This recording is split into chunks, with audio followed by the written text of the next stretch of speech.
Bueno, muy buenas noches para todos. Hoy es jueves de nuevo. Como todos los jueves queremos tener un tiempo de teología profunda, lo que llamamos nosotros un estudio expositivo y en algunos casos inductivo también sobre la palabra de Dios, que tiene que ver con analizar el texto completo desde el contexto de los anteriores capítulos y toda la palabra de Dios. O sea, no solamente tomar los anteriores, sino todo. Y lo llamamos verso a verso, capítulo a capítulo, libro a libro. Y hemos hablado de las dos grandes divisiones de la Biblia, que es el Antiguo y el Nuevo Testamento, haciendo aclaración de que el Antiguo Testamento realmente va hasta la muerte y resurrección de Jesucristo, y de la resurrección de Jesucristo hacia adelante es el nuevo pacto, es cuando nace la iglesia del Señor. Eso es para que lo tengan en cuenta, porque muchas veces leemos cosas pensando que Jesús las está diciendo a la iglesia y las está diciendo a los judíos, al pueblo de Israel, a los que con él, con los del pacto. Muy bien, esto es solamente una pequeña introducción. Y estamos en Hebreos, y tenemos que hablar de Hebreos porque el Antiguo Testamento lo vamos a entender muy bien si leemos y entendemos e interpretamos a la luz del texto y el contexto Hebreos. Y Hebreos fue escrito para las personas hebreas, judías, que se convertían al cristianismo, que por la persecución y por querer como congraciarse con los judaizantes, quisieron introducir de nuevo otra vez adoración a los profetas, a los ángeles, volver a guardar el sábado, volver a guardar las fiestas, y querían obligar a los cristianos a que hicieran todo ese tipo y volvieran de nuevo a la ley y no continuaran por el camino de la gracia. Entonces, nuestra base siempre lo que dijo Jesús para la iglesia, lo que dijeron los apóstoles, y en especialmente lo que estamos leyendo ahora, que es todos los libros o las cartas paulinas, donde Pablo se atreve a decir que es mi evangelio. ¿Por qué? Porque Jesús se lo reveló personalmente a Pablo. Él es el que mejor explica todo lo que tiene que ver con el evangelio de Jesucristo, el evangelio de la gracia, por amor, no por obligación. Entonces, la ley que nos gobierna a nosotros es la ley del amor a Cristo y de Cristo hacia nosotros, hacia su iglesia. Es por eso que entonces estudiar Hebreos es digamos así, como un abrebocas de todo cómo interpretar el Antiguo Testamento. Vimos Hebreos 1, donde hablaba de la grandeza de Jesús como Dios y como hombre, que Él es Dios y Él es hombre, y que ser Dios se redujo a ser hombre, pero siendo hombre habla de la grandeza que Él es. Dice que está por encima de cualquier cosa creada porque Él las creó. Habla de que está por encima de cualquier persona porque Él los creó. No hay ninguna persona, por importante que sea, de la religión que sea, ni Mahoma, ni ningún líder religioso de los hinduistas o de Buda, o de los mismos católicos como el Papa, o de los cristianos que tienen muchos líderes religiosos importantes. Ninguno de ellos es superior a Jesús. Ni los mismos apóstoles son superiores a Jesús. Ni María, ni Pedro, ni la mamá de Jesús, ni nadie es superior a Jesús. Nadie puede equiparar o poner a la misma altura a alguien o algo a Jesús, porque eso es la blasfemia más grande que hay, en contra de la deidad, de la superioridad de Jesús. En el 2, entonces Hebreos 2 se habla de la superioridad de Jesús sobre los ángeles, porque como hablábamos, se le estaba rindiendo culto a los ángeles, porque sabemos por la palabra que la mayoría de todas las revelaciones que Dios dio a Moisés y a los profetas y tal, fue por medio de los ángeles. Recuerda, Abraham, todos fue por medio de ángeles. Entonces se le quería rendir culto y ponerlo los ángeles a la altura de Jesús, e incluso como algunas religiones que están en la actualidad, como los mormones y otras, que le dan adoración y grandeza a los ángeles. Eso es totalmente antibíblico, es anticristiano, es anti Jesús, ¿no? Esos son anti Jesús.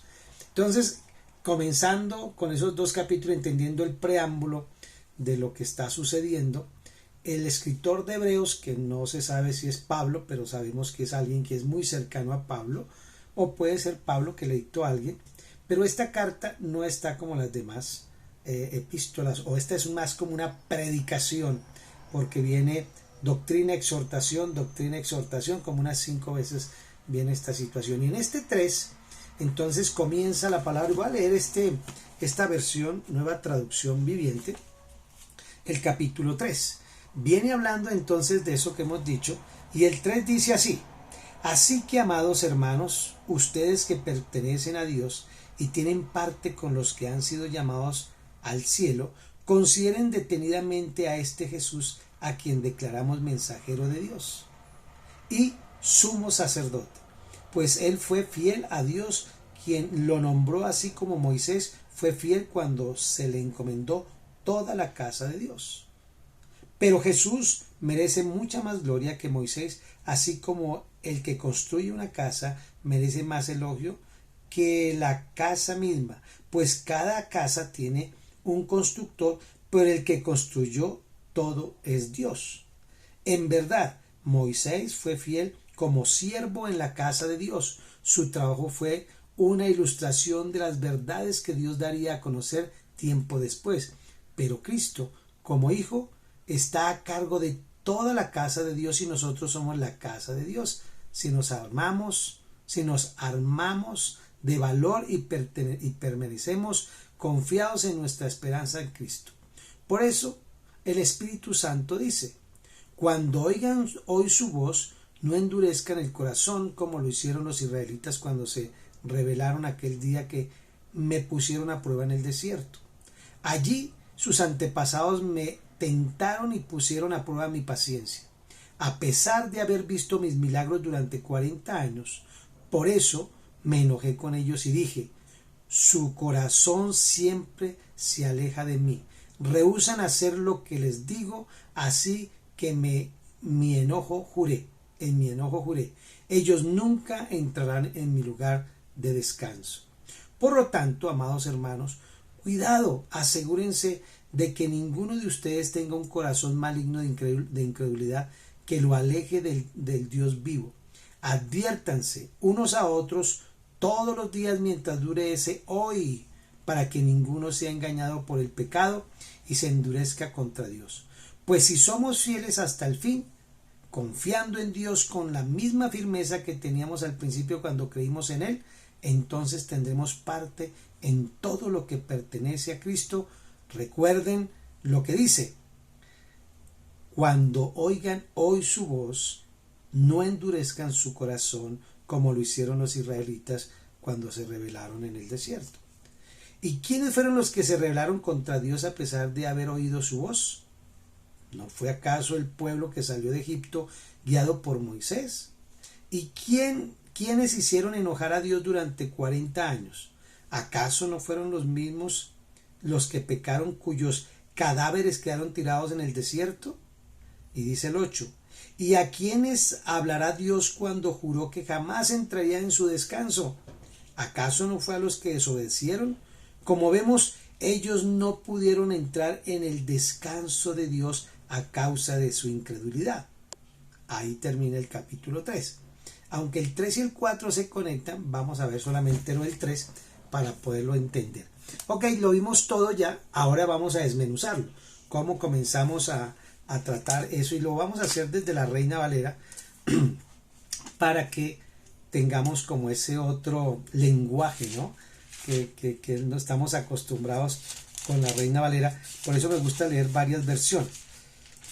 Y mire cómo comienza diciendo: por lo tanto, hermanos, por lo tanto, o sea, como ya viene diciendo que Jesús es superior a todo, a los ángeles, ya sabemos que Él es el más grande, que Él es lo más hermoso, que Él es el poderoso, que Él es el creador, que Él es el verbo, todo eso que venimos diciendo, y que solo a Él se le debe rendir reverencia. Ahora dice: por lo tanto, o sea, de acuerdo a lo que hablamos, hermanos, ustedes que han sido santificados y que tienen parte en el mismo llamamiento celestial, consideren a Jesús apóstol y sumo sacerdote de la fe que profesamos. Por lo tanto, o sea, ahora de acuerdo a eso, hermanos, ustedes que han sido santificados o que han sido santos o que son santos, dice la otra, ustedes que son santos, por lo tanto, hermanos santos, participantes del llamado celestial. Cuando decimos santos, estamos diciendo apartados, separados de, ¿cierto? Cuando usted tiene un equipo de fútbol de 1000 personas, 100 personas, dice, no, vamos a separar, vamos a apartar los que van a jugar. Esos son separados, apartados. Asimismo nosotros, los que hemos creído en Jesucristo como Señor y Salvador, por gracia, por fe, hemos sido separados, apartados. Por tanto, los que estamos ya separados, apartados, ¿sí? Eso se llama santo. Santo no es la persona, como se dice en la religión tradicional, que es la persona que murió y que hizo milagros y tal. No, no, no, no. Él fue santo, seguramente si creyó en Jesucristo. Pero aquí está hablando de los vivos. Pablo siempre se refiere a los santos de Roma, los santos de, hablando a la iglesia. Y aquí también está diciendo el escritor de Hebreos a los cristianos, a los que han creído en Jesús, a los santos. Ustedes han sido santificados y tienen parte en ese mismo llamamiento celestial. Entonces ellos tienen ese llamamiento. Y esa palabra de apartados nos debe animar y hacer sentir bendecidos en que Jesús nos llame hermanos, hermanos santos, parte de la familia. ¿Qué es ser santo? Que usted pertenece a una familia única y especial, que somos parte de la familia de Dios, que nuestro hermano Jesús no se avergüenza de llamarnos hermanos y que se siente feliz y orgulloso de decir que somos sus hermanos porque hemos creído en Él y en su Padre. Entonces, ¿qué es ser apartado? Pues que usted tiene una fe en Jesucristo, que cree en Dios, que cree en la obra que Él hizo y que cree en el propósito que Él nos dio, que es salvar a otras personas. Y cuando nos dice que somos santos, quiere decir que pertenecemos a la familia de Dios y esa familia de Dios se congrega. Por eso es importante congregarse. Usted debe ir a su iglesia, debe buscar una iglesia donde se enseñe la sana doctrina. ¿Cuál es la sana doctrina? La que enseña que somos salvos por gracia, por amor, por fe, por haber creído en lo que hizo Jesucristo, no por obras, no por practicar el Shabbat o circuncidarnos o no comer ciertas comidas o vestirnos de cierta manera. No, eso no salva. Eso quedó anulado por la obra que hizo Jesucristo. Cuando dice que Jesús no vino a abrogar la ley, sino a cumplirla, Él vino a eso, Él vino a cumplir la ley y la cumplió, ya la cumplió por nosotros. Y cuando tú crees en Jesús, el Espíritu Santo de Él entra en ti, entra en mí y nos enseña y nos ayuda a practicar los principios bíblicos. Amar a los demás, amar a Dios, a perdonar. Eso es lo que hace el Señor. Entonces, ahora vamos a esta parte. Entonces, ser apartados es parte de una familia. Tú eres único, exclusivo. Debes sentirte orgulloso, feliz, contento de que somos hijos de Dios, somos una familia, que tengo hermanos en todo el mundo, que en cualquier parte de la tierra puedo encontrarme con uno de mis hermanos porque han creído en lo mismo. Pero esos hermanos se congregan en algún lugar, se unen para alabar a ese Señor que es Jesucristo, a Dios nuestro Padre, para exaltarlo, para darle honra y gloria, para reconocer que somos sus hijos, para reconocer su poder, su grandeza. Eso quiere decir santo, apartado. Santo no quiere decir que usted no peque. Santo no quiere decir que usted es perfecto. No, el único santo, santo, santo es Dios. Que quiere decir que no peca, no falla, no pasa nada malo con él. Nosotros somos santos, o sea, apartados. Y vamos siendo perfeccionados. Todos los días el Espíritu Santo nos va perfeccionando. ¿Por medio de qué? De oír la palabra, de creer la palabra y de practicar la palabra. Así es que nos vamos puliendo. Pero la santificación, la perfección de la santidad se va alcanzando día a día. Vamos de gloria en gloria, de victoria en victoria y de triunfo en triunfo. No como el cangrejo que va para atrás, sino vamos, cada vez dice, uy, vea, ya dejé de decir mentira, ya dejé de ser envidioso, ya puedo perdonar a aquel, ese tipo de cosas. Vamos creciendo. Hay un fruto, el fruto del Espíritu Santo. La diferencia en el que ha creído en Jesucristo y tiene el Espíritu Santo es que el fruto del Espíritu florece en nosotros. Amor, perdón, paz, benignidad, gozo, paciencia, todo eso nos lo da el Espíritu Santo a medida que vamos caminando con él. Mientras que es religioso y practica obras para ser salvo, él no puede perdonar, él odia, él vive a toda hora amargado, él vive criticando. Esa es la diferencia. Nosotros vivimos amando, vivimos perdonando, vivimos ayudando. Lo hacemos ¿por qué? Porque él ya lo hizo por mí, ahora yo lo hago por amor, por gracia. Los religiosos, ¿por qué lo hacen? Porque así Dios me ayuda, así Dios me da, así Dios me prospera, ¿no? Entonces, interesados. Y dice el Señor que no hagamos nada por interés. Aquí nosotros lo hacemos es por amor. Esa es la diferencia tan grande. No la vemos, pero ahí está. Entonces, nosotros somos participantes de ese llamado celestial, como dice aquí en Hebreos 3.1. Y debido a que Jesús está comprometido a llevar muchos hijos a la gloria de Dios, entonces ese trabajo, como lo dice, somos sus compañeros de lucha, somos sus compañeros de trabajo. Por eso nos dio esa orden: vayan y hagan hijos de Dios, vayan y hagan hermanos míos. Es lo mismo que hacer discípulos. Vayan y hagan muchos hermanos más. Eso básicamente, ese es el mandato. Les he dicho muchas veces que Dios nos salvó por medio de Jesucristo. ¿Para qué? Para salvar a otros. Esa es nuestra meta. Entonces, lo que debemos hacer a la luz de estos párrafos, como dice ahí Hebreos, considerando al apóstol y sumo sacerdote de nuestra profesión, que es Cristo Jesús. Mire que aquí le da dos títulos a Jesús, que eran en el Antiguo Testamento. ¿Para quién? El sumo sacerdote, que era Aarón, ¿cierto? Y el apóstol, que era Moisés.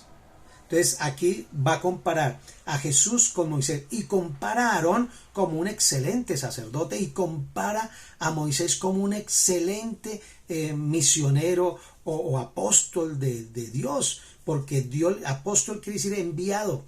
O sea, Dios le entregó a Moisés un encargo y lo envió. Ese es. Ahora, la comparación es que Dios ahora le encarga a su propio hijo un encargo y lo envía. Por eso él también es apóstol.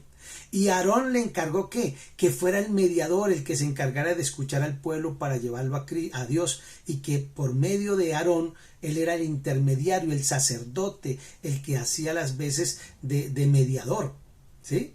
Entonces ahora Jesús lo pone y dice Hebreos, Jesús también es sacerdote, sumo sacerdote, el máximo sacerdote. Y los sacerdotes por la línea levítica de los Leví, que era Aarón, pues eran los hijos los que seguían y se nombraban. Pero aquí moría el sacerdote y nombraban otro, moría el sacerdote y seguía otro. Aquí no. Aquí el sacerdote es Jesucristo, que es eterno y para siempre, que no tiene principio ni tiene fin, que es como lo fue el sacerdote que dice allá, conforme a la orden de Melquisedec, porque Melquisedec apareció con Abraham y nunca ni tuvo principio ni tuvo fin. Entonces dice que es conforme a ese mismo como estilo de sacerdote que no tiene principio ni fin. Entonces lo compara con Moisés y con Aarón. Y Jesús es apóstol y es también sacerdote. Eso es lo que está diciendo. Entonces nuestro Señor lo es él mismo, porque él mismo fue el que se entregó, él mismo hizo su sacrificio, él fue el cordero, él es todo.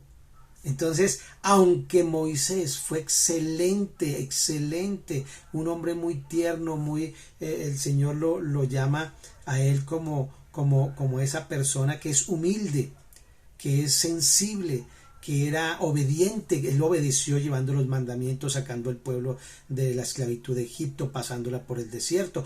Todo eso lo hizo, y Hebreo lo exalta a Moisés, porque para los judíos Moisés es lo máximo, él es el libertador, él es la persona más importante para el pueblo de Israel después de Abraham. Entonces, también exalta el sacerdocio, y luego lo va a hablar más adelante en otro capítulo. Pero aquí habla de Moisés, especialmente de Moisés como ese apóstol. Y aquí dice que Jesús es el apóstol. ¿Qué quiere decir? que papá Dios lo envió. Envía ese apostolar y va a nombre de Dios. Por eso le dijo allá a Tomás: ¿cuánto tiempo que me has visto y todavía no conoces al Padre? Si me has visto a mí, has visto al Padre, porque yo hago todo perfecto como Él me mandó. O sea, un apóstol es el que hace tal cual como le enviaron. Entonces, el apóstol de apóstoles es Jesucristo. ¿Por qué? Porque Él es el que tiene el mandato claro del Padre. Ahora, ¿el que hizo? También consiguió a 12 apóstoles y los envió. Esos 12 apóstoles son únicos, exclusivos. Para mí, es mi interpretación, pero usted puede tener otra y los teólogos pueden tener muchas. Para mí, el Señor escogió 12 y de esos 12 uno se toteó, ¿cierto? Uno se descachó. Judas Iscariote no entró como ese apóstol porque él no cumplió, él no alcanzó a quedar entre los de la iglesia. Cuando Jesús resucitó ya él estaba muerto. Pero Jesús hizo algo maravilloso y hizo apóstol como abortivo, dice Pablo, a Saulo, que luego se convirtió en Pablo. Ese sí es el 12avo. Vamos a decir que los apóstoles quisieron nombrar uno y pidieron al Espíritu Santo que les diera guianza para nombrar a otro apóstol, para completar los 12. Pero la verdad que nunca más se vuelve a hablar de eso, ni de ese personaje que fue importante, seguramente ayudó. ¿Lo tendrá Dios en cuenta? Claro que sí.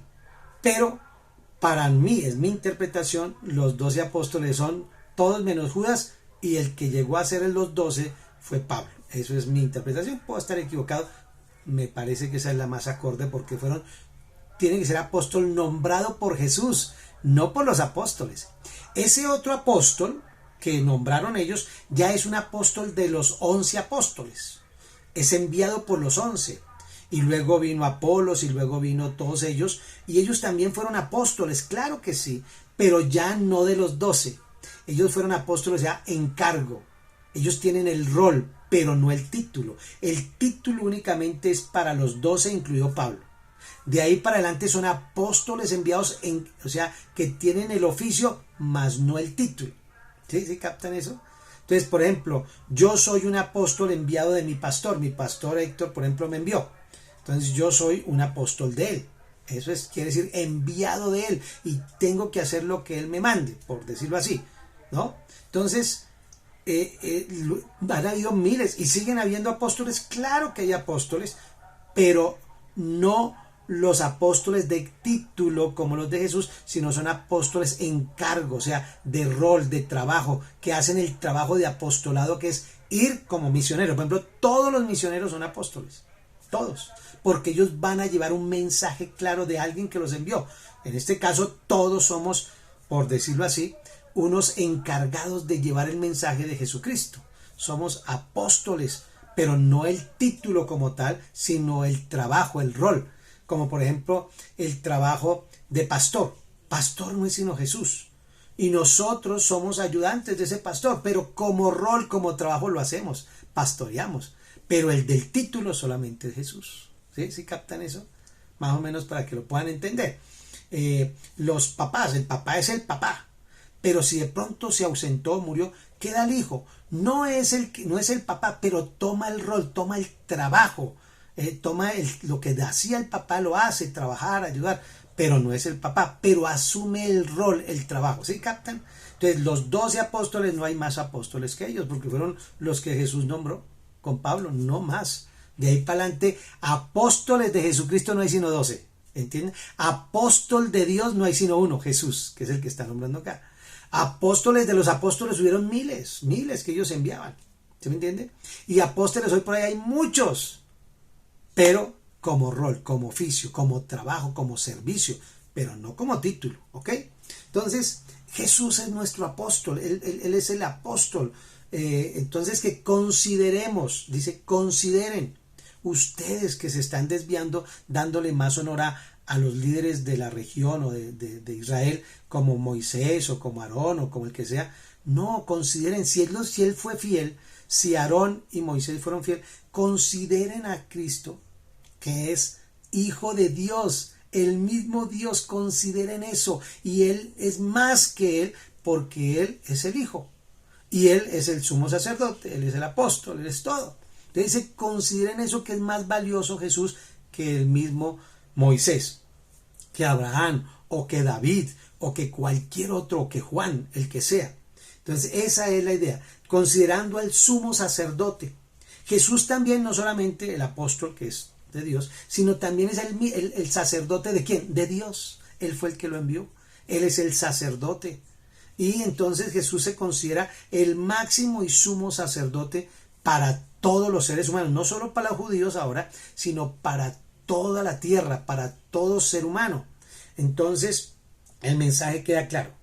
Considerando esto, que Dios los ama demasiado y que si nos ha dado tan grande sumo sacerdote, nos ama tanto que nos dio mejor, nos ha hecho un sacerdote mejor que Aarón, un sacerdote mejor que cualquiera.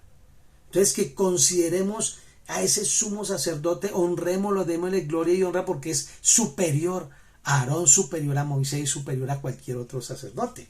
Es lo que le está diciendo Hebreos a ellos. Consideren a Jesús como ese fiel a sus deberes ante el Padre, el cual fue fiel al que constituyó ¿qué? Como también lo fue Moisés. Vea que aquí no desmerita lo de Moisés, no, de ninguna manera. Moisés lo hizo muy bien, pero aquí le dice, considere ahora a Jesús. Si él lo hizo bien y era humano, era un siervo, ahora considera que no es siervo, es hijo, es Dios mismo. Consideren primero a Jesús, que él es fiel. ¿Fiel a quién? A papá Dios. ¿Cómo la ve? Hay gente que es fiel a su iglesia. Hay gente que es fiel a su doctrina. Hay gente que es fiel, por ejemplo, yo pongo un ejemplo que, perdón la redundancia, de personas que son fieles a la doctrina, fieles al calvinismo, fieles al luteranismo, fieles al carismatismo, fieles a los bautistas, fieles a la doctrina de ellos, al arminianismo, fieles, son esa gente que pelea, los testigos de Jehová, los mormones, los budistas, los hinduistas, los mismos árabes, ¿cierto? Que son tan fuertes y fieles a su doctrina, a su mandato, ¿no? De Alá, ¿cierto? Son fieles a eso. Hay gente que es fiel, por ejemplo, la religión católica es fiel a quién, al Papa, son fieles al Papa. Pero Jesús está por encima de Mahoma, del Papa y de todos ellos. Entonces nosotros debemos ser fieles a quién, a Jesús. Porque Él es el verbo, Él es la palabra, Él es el sacerdote, Él es el rey, Él es el profeta, Él es el apóstol. Entonces debemos ser fieles a Él. ¿Y dónde encuentro cómo es Él? En la palabra. Leyendo texto a texto, libro a libro, capítulo a capítulo. Esa es la idea. Entonces tenemos que trabajar en eso. Y romper un poco con esos esquemas de que no, es que yo soy carismático, es que yo soy pentecostal, es que yo soy... Sí, está bien, usted puede ser eso y es fiel a eso, pero ¿por qué no es mejor ser fiel a Cristo? ¿No? ¿No le parece? Ser fiel a Cristo, porque Él fue fiel al Padre. Si yo soy fiel a Cristo, soy fiel al Padre. El que me tiene a mí, tiene al Padre. No dice que el que tiene a los bautistas tiene al Padre, que el que tiene a los carismáticos tiene al Padre, que el que tiene a los arminianos tiene al Padre. No, no dice eso.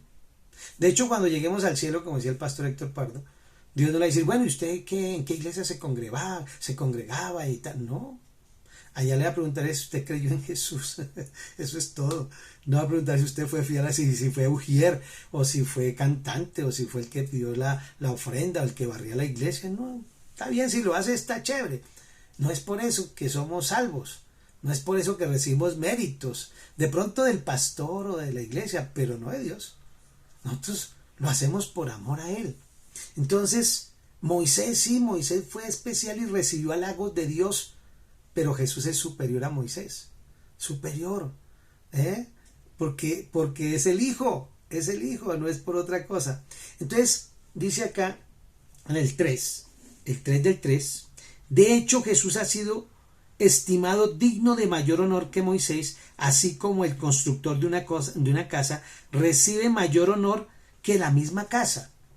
Está dando un ejemplo, una comparación para decirle, mire, el maestro Juancho Pérez me hizo esta casa, pero el doctor, el arquitecto Juan González fue el que me la diseñó, fue el que la diseñó, fue el que la...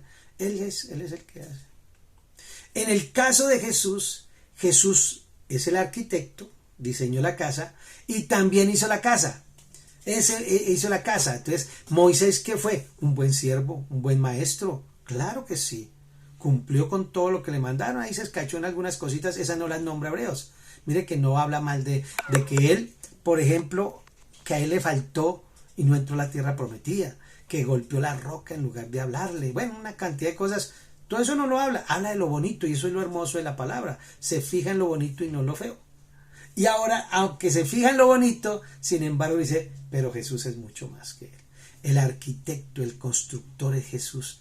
Mientras que ella, por ejemplo, a Moisés le dijo, vea, haga esta tienda, usted haga esto así, el tabernáculo, tal. Lo llevó allá, le mostró cómo era el original en el cielo, dijo, hágamelo así y tal. Pero ¿quién fue el que hizo el original? Jesús. Entonces el que se lleva la honra es el que construye la casa. Él es el que construye la casa. ¿Y quién es la casa? La iglesia. ¿Y la iglesia quién es? Tú y yo. Él la constituyó. Recuerda, dice, yo mismo construiré mi iglesia. Y este templo, y hablaba de él, la gente pensó que hablaba del templo de Herodes, hablaba de él, dice, este templo será destruido y en 3 días lo volveré a reconstruir. Él está hablando de su cuerpo, y su cuerpo es la iglesia de Cristo, que somos tú y yo. Entonces, él tiene mayor honra. Eso quiero que quede claro. No desmerita lo de Moisés, pero al mismo tiempo dice, aunque él fue espectacular, él fue el libertador de los judíos, del pueblo de Israel, pero Jesús es superior porque él fue el que le ayudó, él fue el que le dio los mandamientos, él fue el que le abrió el mar, él fue el que le derrotó a los enemigos. ¿Ah?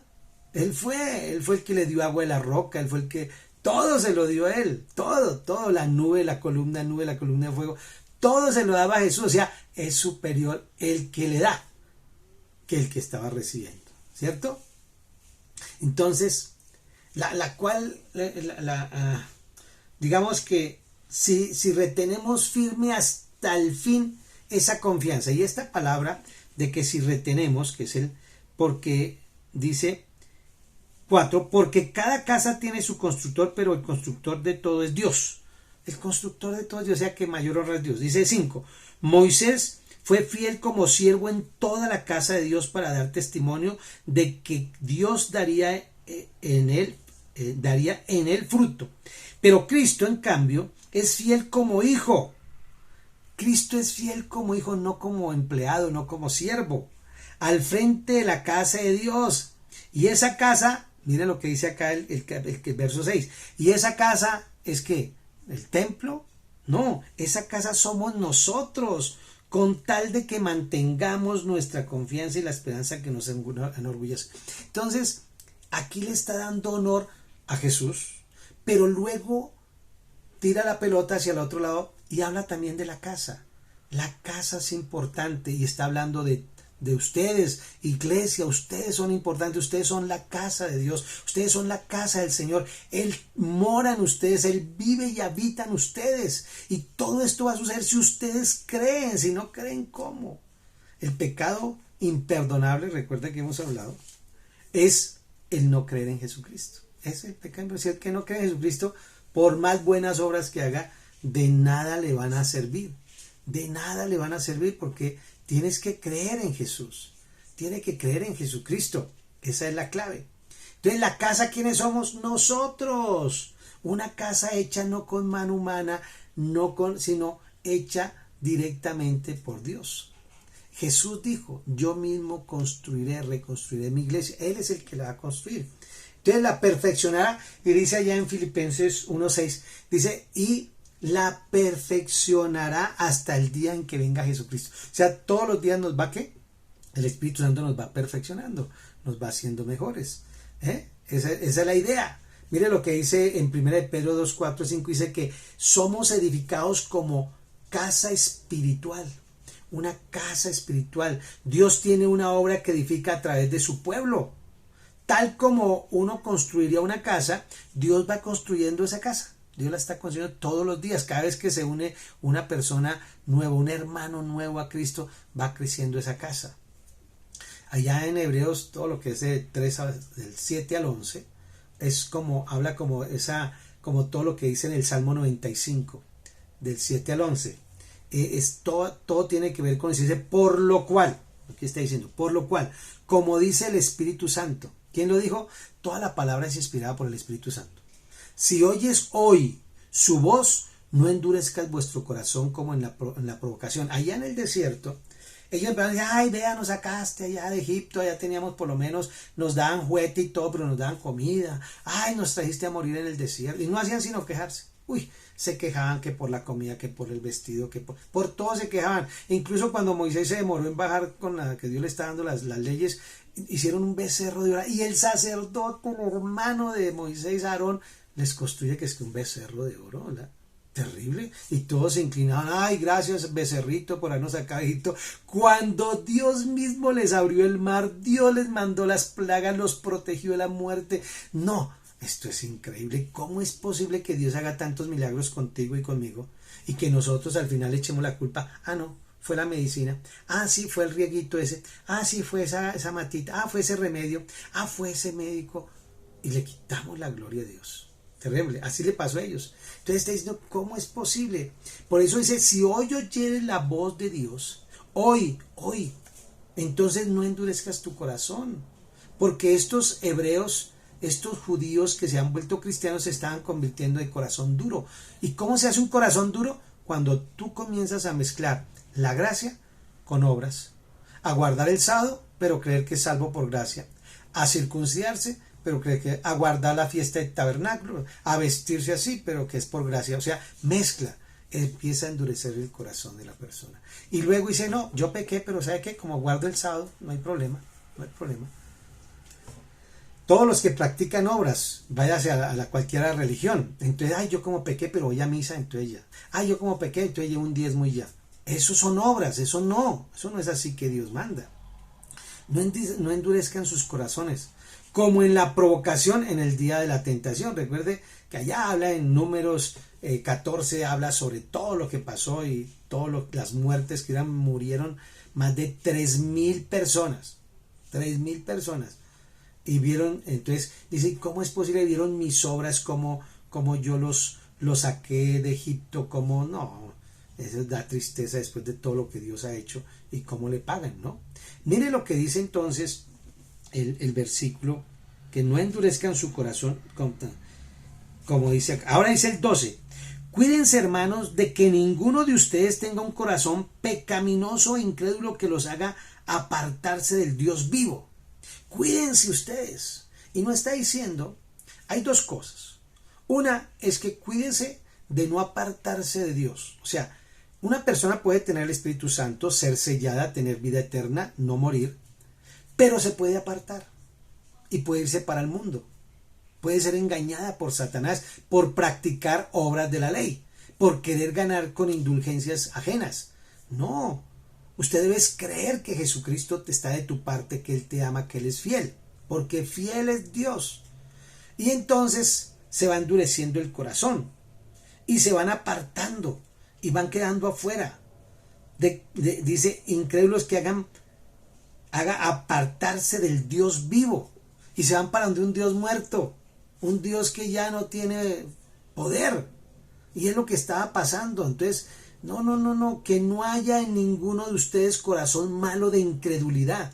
Y vuelvo y digo, no es que pierda la salvación, si es que la tiene, pero de pronto es que ni ha sido salvo y por eso es que practica esas cosas. Entonces aquí la reflexión es, escudriña tu corazón, porque a lo mejor no tienes al Espíritu de Dios. Si uno recibió a Jesús y uno dice, ¿usted es salvo? Sí, ¿por qué? Porque yo recibí a Jesús hace 15 años, hace 20 años, hace 30, hace un mes. Yo hice una oración de fe y ahí lo recibí, fui bautizado. Pero qué raro, pero escudriñate, porque tú estás en fornicación, eres mentiroso, estafas a la gente, engañas a tu mujer, engañas a tu esposo, entonces, ¿será que sí? Mire, hermano, una persona que ha recibido a Jesús por fe, el Espíritu Santo la comienza a transformar. Nunca va para atrás, nunca sigue en lo mismo. Fallamos, claro, nos equivocamos, pero somos conscientes de que eso es pecado y pedimos a Dios que nos ayude a mejorar. Pero una persona que sigue en su pecado y como si nada, dudaría de que haya nacido de nuevo. Y si nació de nuevo, entonces, pues dice, cuidadito con practicar eso. La exhortación es fuerte. Mire que exhortar no es regañar, exhortar es decirle, estás en una equivocación, venga, te acompaño y te explico cómo es. Exhortar no es regañar, no es echar, no, exhortar es hablar de parte de Dios y muchas veces con autoridad y con fuerza, porque puede ser tu esposa, tu hijo, tu cónyuge o lo que sea, y un empleado hay que hablarle duro, pero acompañarlo en el proceso para volver al camino, para perdonarle, ayudarle cómo es que tiene que hacer para que deje ese pecado, esas cosas. Eso es lo que es exhortar, acompañar, ir al lado. Esa es la parte. De corazón malo y aparte del Dios vivo, sí aparte, porque Dios es un Dios vivo y es un Dios de vivos, no, de gente viva, no de muertos. Nosotros no morimos nunca. Por eso es padre de Abraham, de Isaac, de Jacob y de todos nosotros. Porque ellos siguen vivos, Él sigue siendo Dios de ellos. No es un Dios de muertos. Y Él es un Dios vivo en el sentido de que mucha gente está adorando ángeles, imágenes y cosas que ya mueren. O que murieron o que van a morir. Entonces, uno puede realmente creerle a Dios. Vea, Adán y Eva, ¿por qué pecaron? Por no creerle a Dios. Pensaron que Dios no era fiel. Caín y Abel, ¿por qué mató al otro? Porque no le creyó a Dios que lo amaba a él, que era importante. David, ¿por qué pecó contra sus compatriotas y se llevó a esta chica y tuvo relaciones con ella? Porque no le creyó a Dios que le podía suplir esa necesidad. La mayoría de personas, la verdad es que el pecado es no creerle a Dios. Cuando tú pecas, cuando yo peco, cuando cualquiera peca, ya sea que se roba algo, miente, es porque cree que Dios no puede suplir eso. Entonces tuve que actuar yo, tuve que hacerlo yo mismo. Es eso. Es mi obra para ganar lo que yo quiero. No esperé que Dios obrara. El pecado de no creerle a Dios, de no creer que Él es fiel, eso es lo más grave. Desde Adán hasta acá seguimos pensando en eso. El pecado terrible es dudar de Dios, dudar de que Él te ama, de que Él quiere lo mejor para ti, que Él no quiere nada malo, que Él procurará siempre hacerte el bien, que envió a su propio Hijo, como no te hablas de más cosas también con Él. Y nosotros, pues cada vez que tú, por ejemplo, eres infiel, es porque crees que Dios no puede suplir esa necesidad fisiológica, sexual o lo que sea. Cuando tú robas, quiere decir que no crees que Dios puede suplirte esa parte económica. Cuando tú mientes, quiere decir que Dios no puede suplir eso que obtuviste a través de la mentira, que Dios no te la pudo suplir. Eso es. Pensamos, ese es el pecado que Satanás nos induce a todo momento, a hacernos dudar de que Dios es bueno, de que Dios es fiel. ¿Cómo la ven? El pecado de no creer en el Señor, entonces, a menudo toma fuerza en nosotros y nos hace apartar de Dios, nos hace endurecer el corazón. Entonces, cuando uno peca una vez, ya peca dos, peca tres, peca cuatro, ya eso se vuelve una costumbre, se vuelve duro el corazón. Entonces, oh Señor, intento creer en ti, pero no puedo. No, solamente hay que creer que Él lo puede hacer. Créale, pídale, ore, medite con Él, hable con Él, porque Él nos ama y quiere proveerte siempre lo mejor, ¿no? Entonces, exhórtalos cada día, dice ahí, exhórtalos a los unos a los otros cada día, que es, mire, eso está mal, venga, te explico cómo es, por aquí, por allá.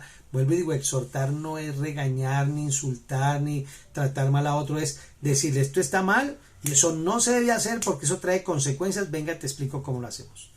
Esa es la exhortación correcta.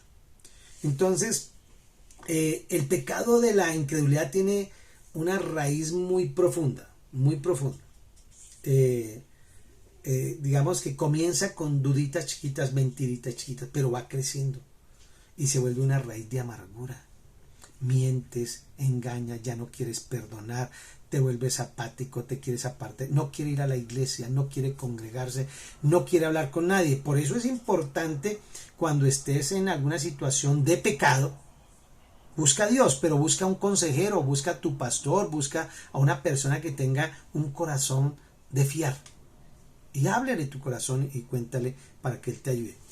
porque somos hechos participantes de Cristo, con tal de que retengamos firmes hasta el fin nuestra confianza del principio. Lo que aprendimos del principio, que fue que éramos salvos por gracia y que por gracia Él nos daba todo lo que necesitábamos. Entonces dice, pues vuelvan a ese principio, vuélvanlo, porque debemos ser participantes de las mismas bendiciones de Dios. Si en verdad hemos escuchado su voz, porque otros a lo mejor hicieron la oración de fe, pero realmente nunca han obedecido. Si usted no puede obedecer lo que Dios manda, es porque aún el Espíritu Santo de Dios no está en nosotros. Porque cuando yo tengo el Espíritu Santo de Dios en mí, Él me capacita, dice que pone en mí el querer como el hacer. Esa es la diferencia. Entonces, no endurezca sus corazones, porque muchas veces han sido endurecidos incluso por circunstancias o por malos testimonios, o porque el pastor falló, o el que dijo que era cristiano falló, y eso nos lleva a dolernos el corazón. Entonces no es suficiente con tener un buen comienzo si no vamos a continuar en lo mismo. Yo pude haber recibido a Cristo y chévere ir a la iglesia y todo, pero de pronto me empecé a apartar, me empecé a enfriar. Por eso hay que todos los días, todo dice que aquí todos los días exhórtales, todos los días hay que exhortarnos. Entonces, ¿quiénes fueron los que, habiendo oído, le provocaron? Recuerde que fue allá en el desierto, le oyeron, vieron los milagros y todo, pero no le creyeron. Así nos pasa a nosotros.